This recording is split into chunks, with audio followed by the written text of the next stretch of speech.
We are witnessing the collapse of legacy media. We got a bunch of new 401k millionaires, and 7% interest is hurting home demand. This is Current Events. Today is February 28th, 2024. I am Sot L, Seeker of Truth L, Speaker of Truth L. Simultaneously, it's a dichotomy. And you are checking out Current Events. Make sure you check out WELCOMETOTHEFOUNDATION.com real quick. Sign up for the email list down here. We're doing our dance. You can do yours. And we got the Foundation Trustee training. If you're interested in administering a private trust, setting up your private estate, business trust, asset trust, family trust, not governed by any statute, governed by the contract. It's very powerful. Link in the description. We have our private membership area, the private side of Welcome to the Foundation. You can get your exclusive invitation. Shoot me an email, admin@welcometothefoundation.com. We also have our course, How to Start Your Business. I think next week I might do a show on how to create a business plan just for y'all.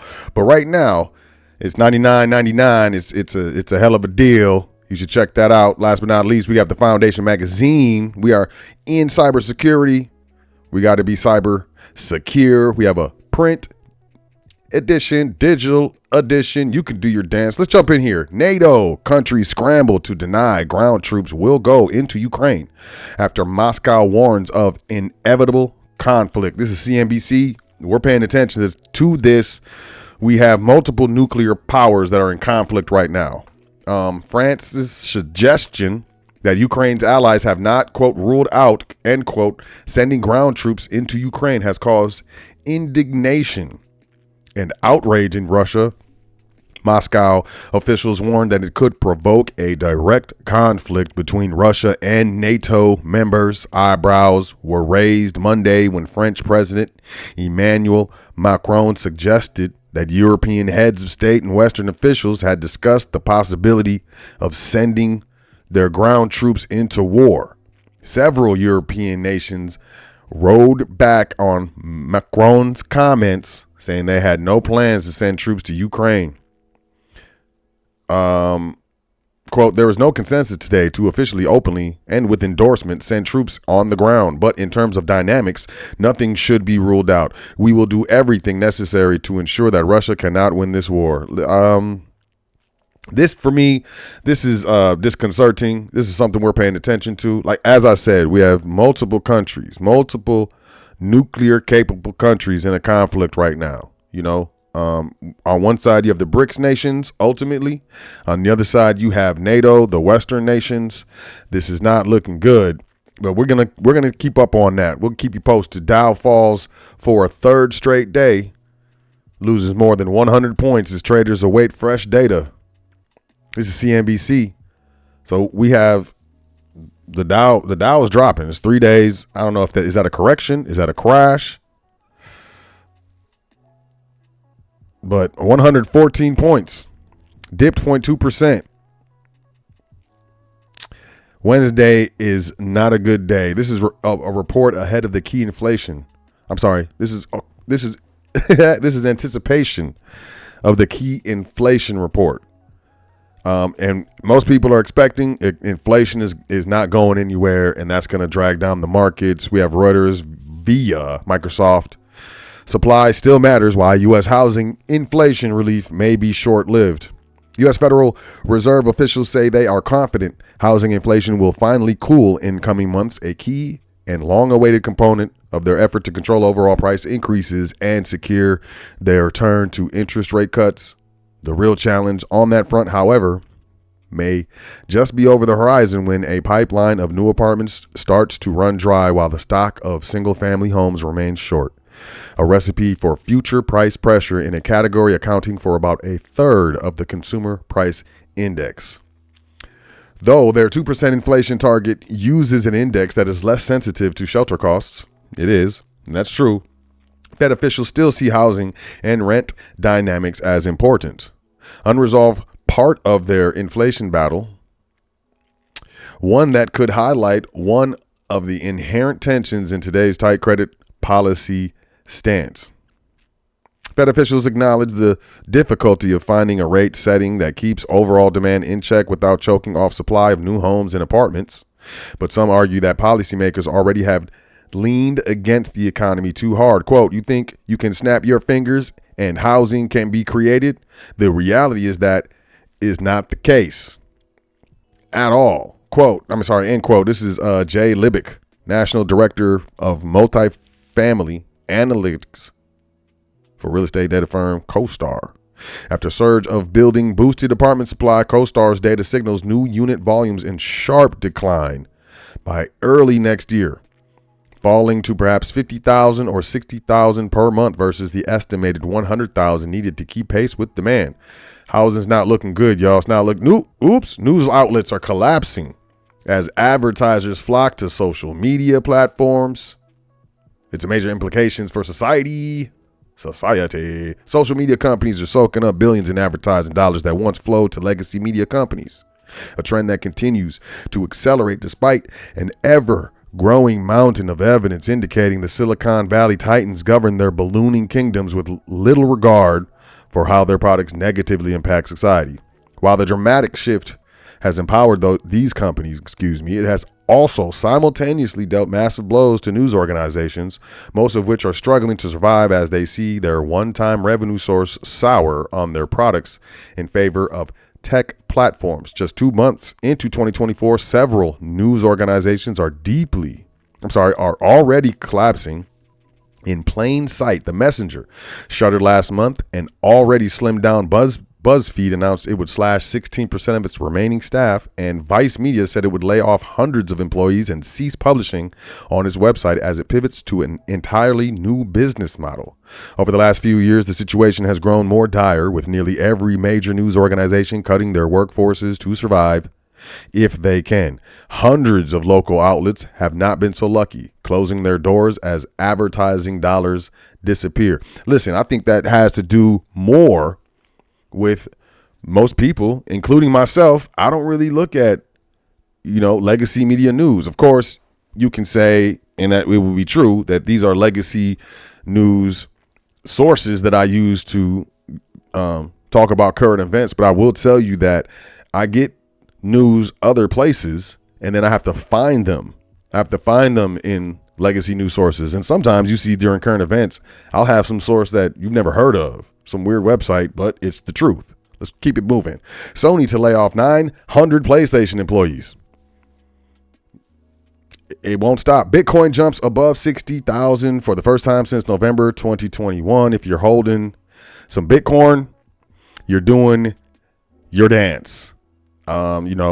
You're doing your dance. Congratulations if you sold it. I don't know why you did that. 7% interest rates hit weekly mortgage demand hard. The average contract interest rate for 30-year fixed rate mortgages with conforming loan balances, which is $766,550 or less, decreased to 7.04% from 7.06%. Applications to refinance a home loan were down 7% than the previous week and were 1% lower than the same week a year ago. Applications for a mortgage to purchase a home dropped 5% the week and were 12% lower than the same week a year ago. Ooh, that's like a crash. I know in the market, the stock market, if there's at least a 10% reduction or more in the stock price, that's a stock crash. 30% or more, that's a lot. Well, I think 10% is a correction. I'm sorry. 10% is a stock correction. 30% is a stock crash. I apologize for that. Total mortgage application volume dropped 5.6% last week from the previous week, according to the Mortgage Bankers Association's seasonally adjusted index. An additional adjustment was made to account for the President's Day holiday. They just be adjusting. Let them keep adjusting. Quote, higher rates in recent weeks have stalled activity. And last week, it dropped more for those seeking FHA and VA refinances. End quote. This is Mike Fratantoni.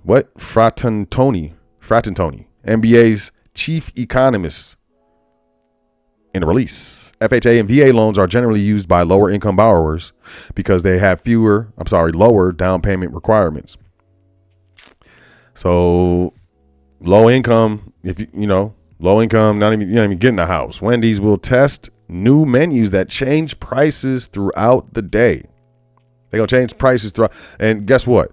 During the busiest, when you think it's going to be most expensive? It's going to be most expensive on your way to work. It's going to be most expensive during lunch. And it's going to be most expensive during dinner time. Why wouldn't it be? The price of Wendy's food could soon fluctuate throughout the day as the chain looks to introduce Uber-like surge pricing on its menu. The practice known as dynamic pricing will begin testing in 2025. Wendy's recently revealed in an earnings call as part of a $20 million investment in new digital menu boards at its U.S. restaurants that enable them to change prices depending on demand. So supply and demand. If there's more demand, it's going to be a higher price. If there's less demand, it's going to be a cheaper price. Here's the thing. Anything that's in less demand, it has a cheaper price. How long was that sitting under the warmers? Few details were released about the change, but Wendy's CEO Kirk Tanner said the new menus will let the fast food chain test, quote, more enhanced features like dynamic pricing and day part offerings, along with AI-enabled menu changes and suggestive selling. We expect our digital menu boards will drive immediate benefits to order accuracy, improve crew experience, and sales growth from upselling and consistent merchandising execution, end quote. In the statement Wednesday, Wendy's clarified that dynamic pricing will include new menus that could offer discounts at slower times of the day, denying the company will raise prices during peak demand. Do you believe that? Y'all believe that? Quote, we have no plans to do that and would not raise prices when our customers are visiting us most. Any features we may test in the future would be designed to benefit our customers and restaurant crew members, end quote. Look, this could be a bad move, because if they do raise their prices and people get wind of it and people talk about it before they go to lunch, man, hey, I'm not going to Wendy's, because every time I go to Wendy's, the price of the number 6 is way more expensive during lunchtime than it is, at 7 o'clock at night. So they start going to other places. Ooh, you could lose a lot of money, Wendy's. You better be careful. 401k Millionaires rank grew 11.5% in 2023. They are poster children for staying the course, experts say. Look, so retirement 401k account balances bounced back in 2023 to the highest level in nearly 2 years, according to Fidelity's recent report. Now, did those 401ks get all of their value back that they lost in 2019, 2020? How about in 2008, 2009? Isn't that crazy? This stuff has happened every 10 years. In a year that defied most economists' expectation, retirement savers reaped benefits. Retirement account balances, which took a sharp nosedive in 2022 due to market volatility, have now started to bounce back, according to the latest data from Fidelity Investments, the nation's largest provider of 401k savings plans. The financial services firm handles more than 45 million retirement accounts. The average 401k balance ended 2023 up 14% from a year earlier to $118,600. The average individual retirement account balance gained 12% year to year to $116,600. Look, this past year, quote, this past year ended on a high note for retirement savers, end quote. This is Sharon Brovelli, president of Workplace Investing at Fidelity Investment. Positive saving behaviors were key to realizing better outcomes, added Mike Shamrell, Fidelity's vice president of thought leadership. Look, I'm gonna tell you this. This to me, this is misleading. And congratulations if you have a 401k, that's luxurious. But you can borrow against a 401k. You can take, what is that, emergency disbursements against your 401k, but you can't cash it out and reap the benefits. So if you're a 401k millionaire, you're subject to the markets. The market is at a top right now. Please believe me. The market is at a top. This is it. It's about to go. It's going to go. And what is it to be a millionaire today and to be a thousandaire in 6 months if you can't cash in your 401k? I think this is misleading. That's why I think this is misleading. Like, if you're going to retire, if you're retiring now and you're cashing in your 401k, congratulations. But in the meantime, if it's in stocks, those are dollar denominated assets. They're intangibles, and those things are volatile. Stock market is volatile. Ooh. Exclusive law, U.S. law on domestic abuse should cover car makers. FCC says. And you would be like, what? The chairman of the Federal Communications Commission today will propose a potentially new rule that would subject automakers that sell internet-connected cars to a telecommunications law intended to protect domestic violence survivors. Cases of technology-enabled stalking involving cars are emerging as automakers add ever more sophisticated features such as location tracking and remote control of functions like locking doors and honking the horn. FCC Chairwoman Jessica Rosenworcel, that's the name, right? Last month wrote to 9 large automakers and 3 telecom providers seeking more information about their policies involving internet-connected car technology and domestic abuse. The Federal Safe Connections Act gives the FCC authority to help domestic abuse survivors securely access communications, the letter said. In an interview with Reuters this week, Rosenworcel said issues involving connected cars and domestic abuse, quote, seemed extraordinarily similar to the work the FCC had already done implementing the Safe Connections Act. Rosenworcel will circulate a, quote, notice of proposed rulemaking, end quote, to other FCC commissioners, which will say some types of connectivity arrangements in cars are also covered by the law. So basically, you know, if you're a victim of domestic abuse, a lot of times the car will tell you where you are. If, you know, your spouse has the login, maybe they purchased it, maybe it's in their business name, who knows? You know, the car is basically a GPS tracker. You know, wherever you go in the car, you're not very far. If you're in a vehicle and you park somewhere, you're not far from where you parked, you know? So, you know, I think this is a big deal. I think this is something that needs to be figured out. Domestic abuse is it's a big deal. It's all bad. It needs to be stopped. And, you know, victims of domestic abuse need to be protected. So, you know, hey, this is definitely, you know, that this is a cybersecurity we be talking about here at the foundation. Last but not least, the ALS. This ALS patient has a brain implant that translates his thoughts to computer commands. Check it out. Check it out.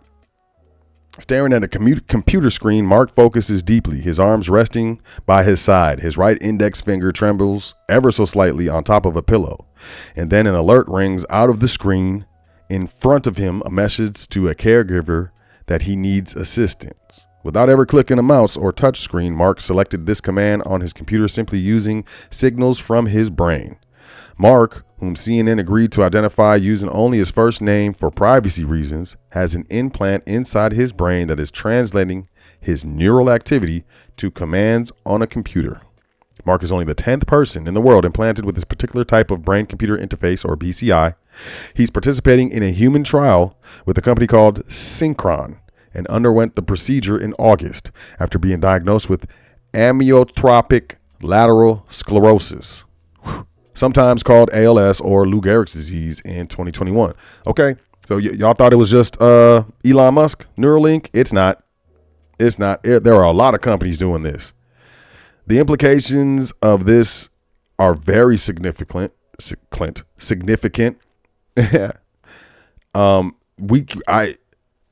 I've been in tech a long time, and I can't even truly, in my opinion, fathom or appreciate the true magnitude of these interfaces of computers and humans and the brains and stuff, man. Something we need to pay attention to. You know, it's crazy. Sign up for the email list, y'all. We love y'all. We appreciate y'all. Trustee training. You want to learn how to administer trust? A lot of these places, you know, you can get trusts, documents, indentures. You can get them anywhere. Is it good? Is it powerful? Is it correctly crafted? How do you know? If you don't know how to administer trust, if you don't know how to administer trusts properly, you don't know the laws, the rules, the pitfalls, it's gonna be a at the very least an anxiety-filled dance. So whenever you're ready, link in the description. We have our own, the most affordable, cogent, specific trustee training I've ever seen, period. This is what I was looking for when I came into this information. When I was looking for trust, I created what I was looking for. Well, we created what I was looking for. Let me just quit being all, egotistical and stuff. No one does anything by themselves. But that's for you. We have a private invitation only, private side of the foundation. You get your own account. It's some luxurious dancing. Email me, admin@welcometothefoundation, if you would like your own invitation. Start your business. Link in the description. That's all I'll say. And, check out our magazine. You can cancel anytime. Completely up to you. We've got people who will have digital and print editions. So thank you if you are one of those people. And with that being said, y'all enjoy yourself. Take care of yourself. Make sure you say 10 things that you are thankful for before you go to sleep tonight and every night. It's very important. And I'll catch y'all in a couple hours on the Foundation Show. What are we doing? How to start a private bank. You ready? I'll catch y'all soon. Peace, y'all.